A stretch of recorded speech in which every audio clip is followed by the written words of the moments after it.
My friends, as we begin this time of meditation and spiritual unfoldment, let us come to a place of inner stillness, not the stillness that is forced by effort, nor the stillness that is achieved by technique, but the quiet that arises naturally when we lay down our struggle to reach God and simply allow ourselves to be present.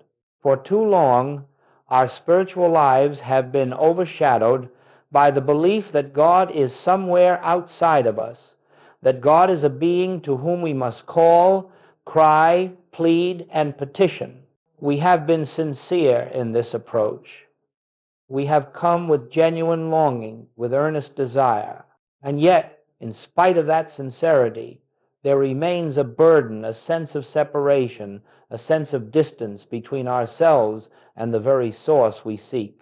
It is this burden, this unconscious belief in separation, that has made prayer seem like labor and spirituality seem like effort.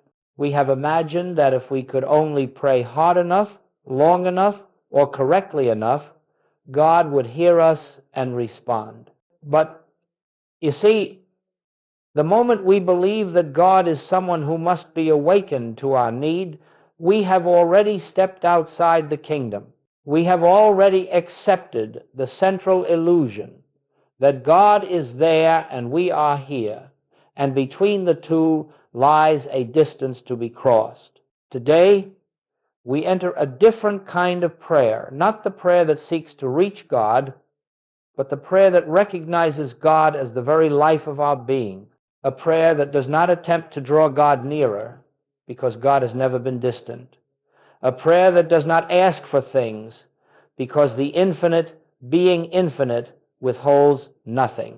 Our purpose in this hour is not to improve our outer circumstances, but to dissolve the belief that we live a life apart from God. In this recognition, the burden lifts. In this recognition, we stop striving and we begin to rest. So let us move gently, without haste, into the understanding that spiritual living does not begin with reaching outward, but with awakening inward, here, within ourselves, behind the thoughts, behind the fears, behind the human sense of identity, is the presence that has been our life from the beginning. To discover this is the beginning of true prayer and the end of the long attempt to make God give us the things we believe we lack. As we move deeper, let us look gently and honestly at why so much of what we call prayer seems to fall short of its promise. It is not that God withholds. It is not that God sometimes answers and sometimes refuses. The infinite cannot give in portions, for the infinite is whole, complete, and indivisible. The problem lies not in God's response, but in the premise from which we pray. When we pray for things, whether it be healing, supply, harmony, or peace, we are silently affirming that these things are absent.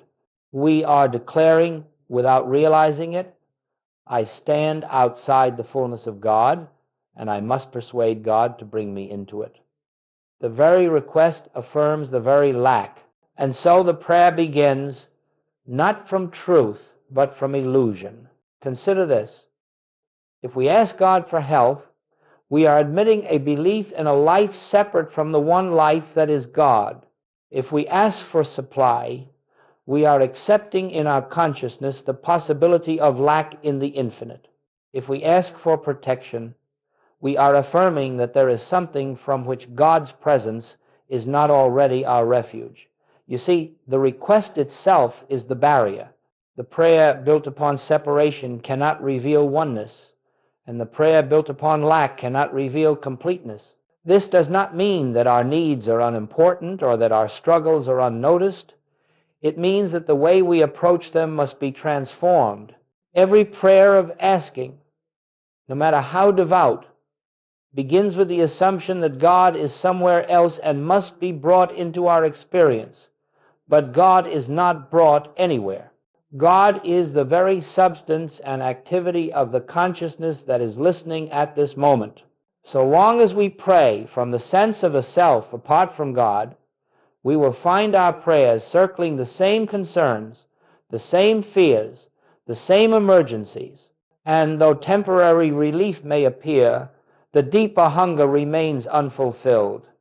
When we pray for things, we are working at the circumference, never touching the center. It is at the center where the sense of separation dissolves that true spiritual healing begins.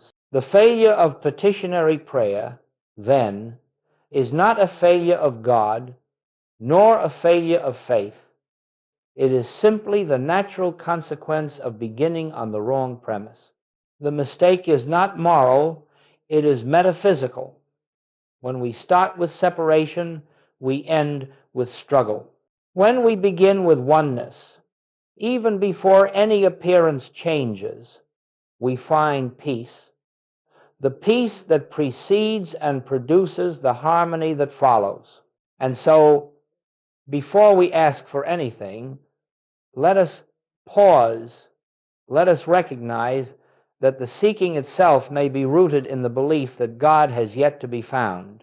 Prayer fails not because God is silent, but because we have prayed from a consciousness that has forgotten where God is closer than breathing, nearer than hands and feet, the one life expressing as this life. Let us now turn to the great truth upon which all spiritual unfoldment rests. It is a truth so simple that the intellect overlooks it, and so profound that the heart, once awakened to it, is never the same. When the Master said, "I and the Father are one," he was not speaking as a man apart from other men. He was revealing the nature of reality itself. He was declaring the truth of his being, the truth of your being, the truth of all being.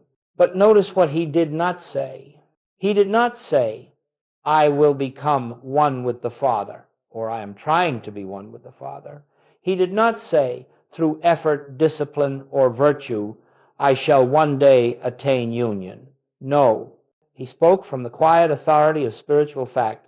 I and the Father are already one. Oneness is not the goal, it is the foundation.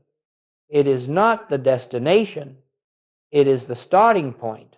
This oneness is not the union of two separate beings joining hands. It is the realization that there is only one being expressing as individual form. The I that Jesus referred to was not the personal sense of self, the carpenter's son, the teacher walking the hills of Galilee. The I was the infinite consciousness that appeared as that individual identity. The same consciousness appearing as you and as me. Therefore, when we speak of oneness, we are not uplifting the human personality. We are recognizing the divine essence behind the personality.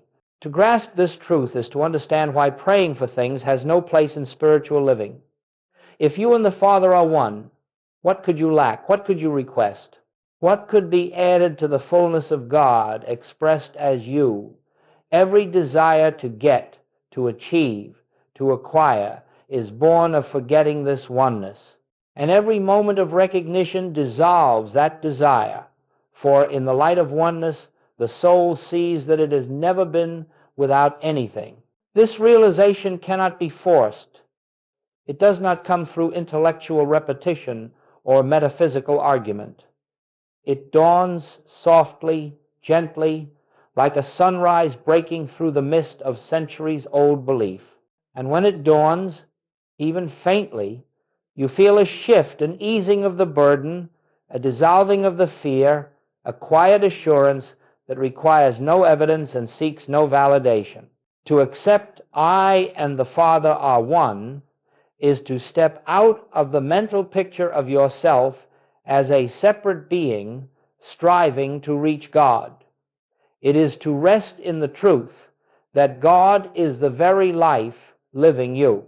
In this awareness, prayer becomes not a request but a recognition, not an effort to change outer conditions, but a yielding to the truth that stands behind all conditions. As we continue, let this truth settle into your consciousness. There is no place where God ends and you begin. There is no life apart from the life that is God. There is only the one expressing itself as the many, and the many awakening to their oneness with the one. As we proceed, let us look more deeply into an area that has caused much confusion for earnest seekers, the desire to demonstrate supply, to demonstrate healing, to demonstrate harmony.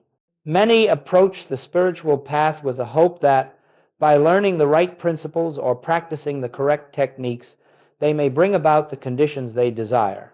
But, my friends, the moment we attempt to use truth to accomplish some personal objective, we have stepped outside the realm of spiritual awareness and returned to the mental world of cause and effect. Joel Goldsmith often said, "Do not try to demonstrate supply, health, or harmony. Let the Father demonstrate itself as these things." This statement confounds the human mind because the mind wants a method, a guarantee, a process by which it can secure what it believes is missing. But spiritual living reveals that nothing is missing. It is only our recognition that has been absent. Supply is not something God gives. Supply is God expressing. Health is not a condition God restores. Health is the nature of the life that God is.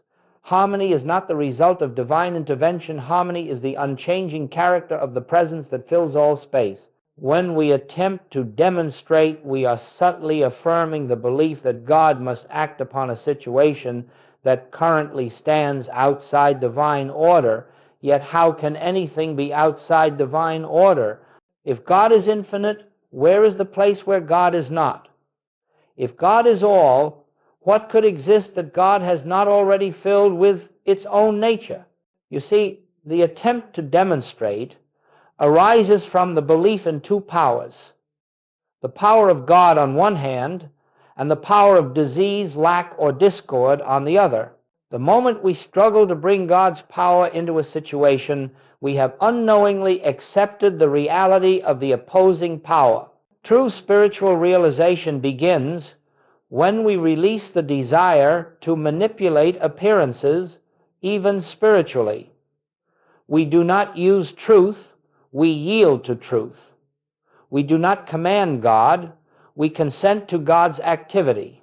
We do not attempt to reshape the outer world, we recognize the invisible perfection already present and allow it to reveal itself.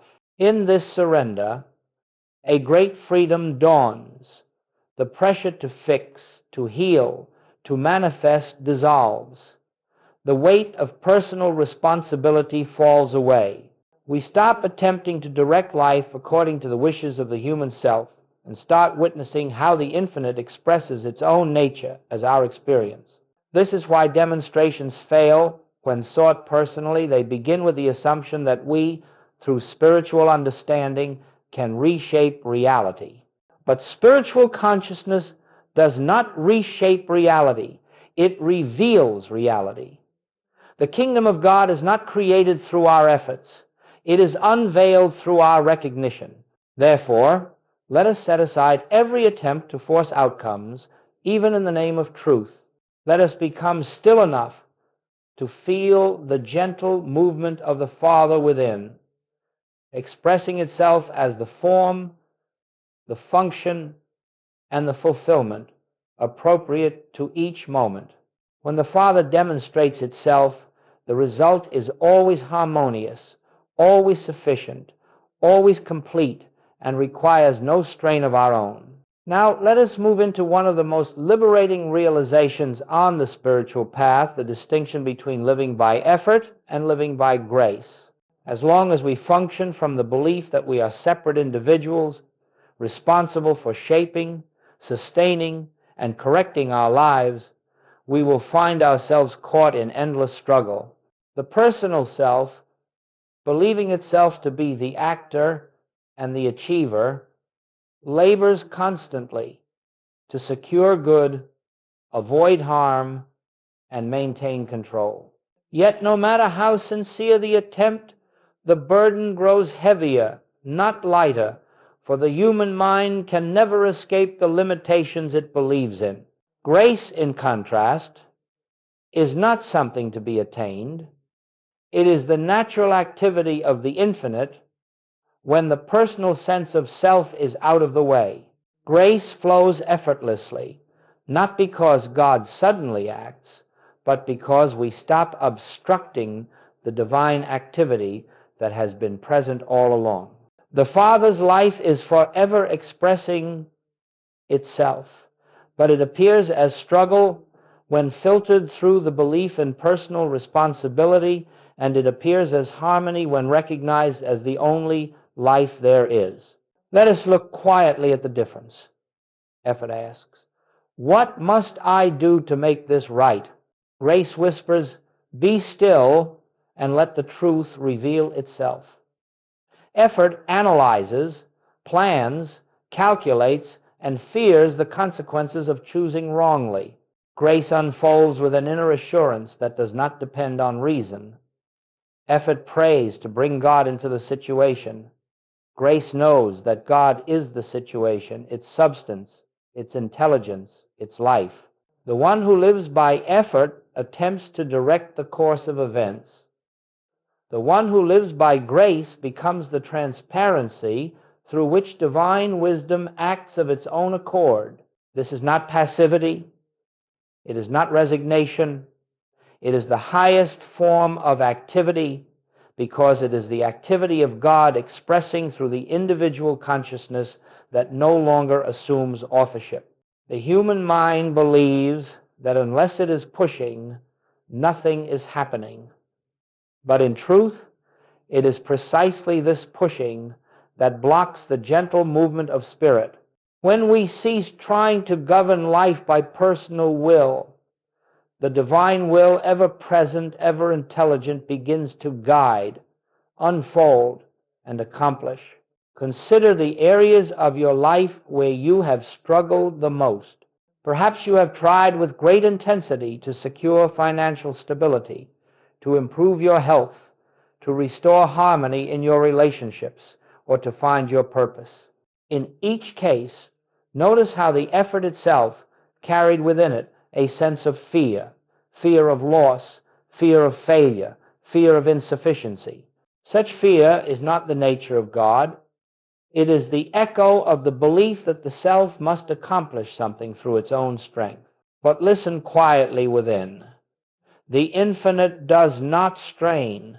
The infinite does not worry. The infinite does not struggle to bring about its own expression. And because you and the Father are one, the life that is living you is the same effortless, harmonious, self-sustaining life. To live by grace is to trust this life, to trust that it knows how to appear as supply, as health, as right action, as fulfillment. As you begin to relax your reliance on personal will, something shifts. There is a softening within. You feel a release, as though a great weight has been taken from your shoulders. You discover that you are no longer driving life forward, but allowing life to unfold. You begin to sense intuitively what to do next, not through fear or pressure, but through an inner prompting that feels natural and true. And as you follow this quiet guidance, you realize that the Father, this infinite presence, is indeed living your life, expressing its own nature as your experience. This is living by grace, and it is the way of all who truly know their oneness with God. Now we come to a point that lies at the very heart of spiritual healing and spiritual unfoldment. If we understand this clearly, many of the frustrations that have accompanied our attempts at prayer and practice will melt away. Every condition we face, whether it appears as sickness, lack, conflict, or fear, does not begin in the outer realm. It begins as a mental image, a concept held in consciousness about who we are and what our life is. The outer appearance is merely the shadow cast by this inner image. Goldsmith often said that we are not healed of sickness. We are healed of the belief in sickness. We are not supplied with money. We are freed of the belief in lack. We are not rescued from discord. We are lifted out of the belief that we live in a universe of opposing forces. The change is never in the outer picture. It is always in the shift of consciousness that dissolves the picture's seeming reality. Let us look gently at this. When a person sees themselves as a frail physical being, vulnerable to disease, subject to chance, the body begins to reflect that mental image. When one sees themselves as a separate self, responsible for producing their own good, the outer world mirrors the burden of that belief, struggle, anxiety, insecurity. When one sees themselves as inadequate, unworthy, or unloved, life will faithfully present situations that seem to confirm that view, not because it is true, but because the mental image acts as the lens through which experience is interpreted. But when we realize, even faintly, I and the Father are one, the mental image of a separate and limited self begins to dissolve. Something loosens within us. The picture of ourselves as weak, fearful, or lacking cannot stand in the presence of the truth that our life is the life of God. It is not the human mind forcing itself to believe something new. It is the dawning recognition of what has always been true, now breaking through the clouds of old conditioning. This is why spiritual effort, affirmations, and mental will cannot bring lasting change. We may attempt to overlay a positive image upon a negative one, but the deepest sense of separation remains untouched. We may tell ourselves that we are prosperous or healthy, yet still feel the fear that these conditions may slip away at any moment. But the moment we release the entire mental picture of a self apart from God, the need for these affirmations disappears. We do not try to improve the false image. We release it altogether in the light of oneness. Dissolving the mental image does not require force. It requires recognition. When a shadow is recognized as a shadow, the fear disappears, not because we fought the darkness, but because we saw through it. In the same way, when the appearance of sickness is seen as the shadow of a belief in separation, we no longer fear the appearance. When lack is recognized as the shadow of believing ourselves to be our own source, we rest in the awareness that God is the only source and is forever expressing. When conflict is seen as the shadow of living from a dualistic mindset, we rise into the consciousness where only one operates. The outer world may still present the old forms for a time, just as a bell continues to ring after it is struck, but the consciousness behind the appearance has already changed. And as consciousness changes, the outer reflection inevitably shifts, not by our effort, but by the natural activity of truth. So let us not waste energy trying to repair the picture. Let us turn instead to the light that dissolves the picture. Let us recognize that the true self never needed healing, never lacked supply, never fell out of harmony.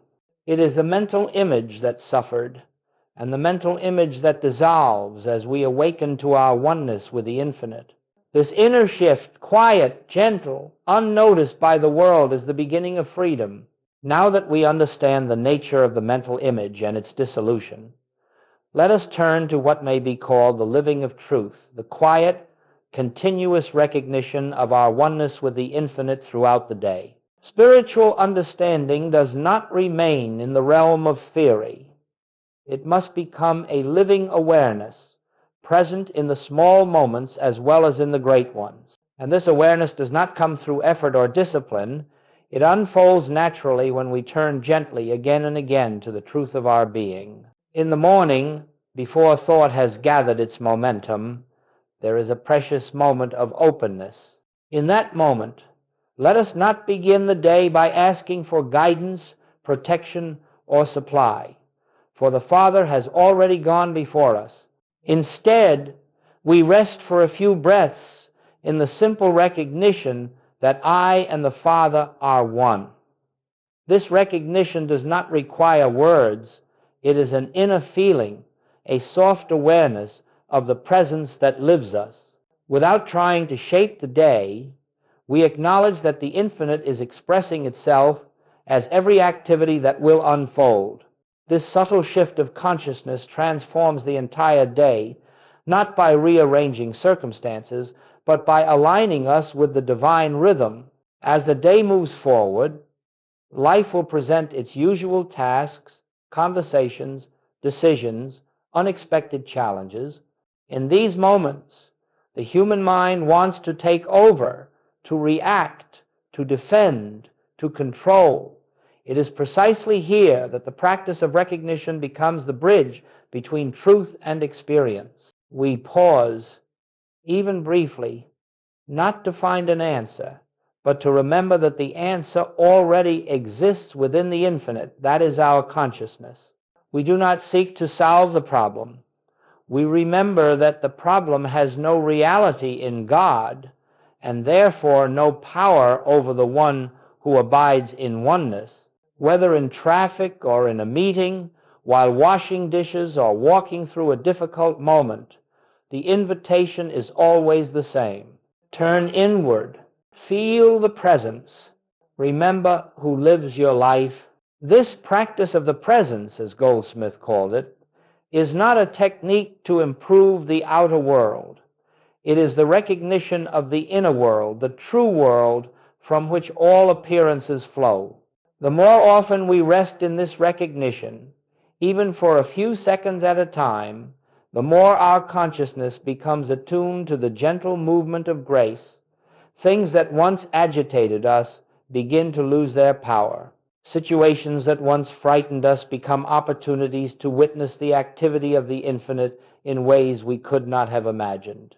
This recognition also transforms how we engage with others. As we remember our oneness with God, we begin to sense that the same presence lives as every person we meet. The sharp edges of judgment soften. The impulse to take offense diminishes. We realize that we are not interacting with separate selves, but with expressions of the same divine life. This awareness brings harmony not through effort, but through the natural influence of spiritual vision throughout the day. Then we return not by force, not by ritual, but with gentle noticing to the truth of our being. There is no prescribed number of times to practice. There is no requirement to maintain unbroken concentration. The important thing is simply to turn again and again to the inner light that is always present. Each turning clears away a layer of the old mental image and allows the reality of our oneness to shine through. As this recognition becomes the quiet background of our daily living, we find that life begins to unfold with increasing ease and harmony, not because we have prayed for things, but because we have aligned ourselves with the source from which all good naturally flows. As we move further into this truth, we begin to sense that spiritual living is not something we do, but something we permit. Life, when rightly understood, is not the personal endeavor of an isolated self. It is the continuous outpouring of the infinite, expressing its own nature in infinite forms. The human sense of life imagines that it must direct, govern, and control its experience. But the spiritual sense of life recognizes that there is a divine rhythm, an inner movement, already established, already complete, and that our role is simply to allow it to reveal itself. This unfoldment is gentle. It does not announce itself with fanfare or dramatic signs. It comes quietly, like the dawning of light at daybreak. At first, we may not notice that anything has changed. The outer conditions may appear the same, the responsibilities unchanged, the circumstances familiar. Yet within, there is a subtle shift. The desire to hurry diminishes.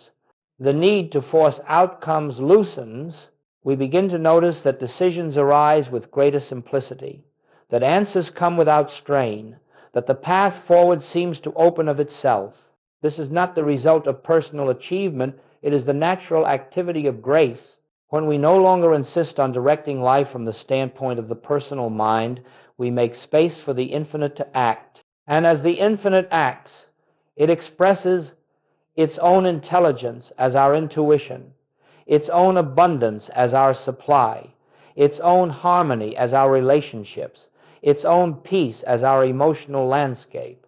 The human mind could not plan such outcomes, nor could it foresee the means by which they appear, but the infinite, functioning as our consciousness, knows how to take form in whatever way is needed.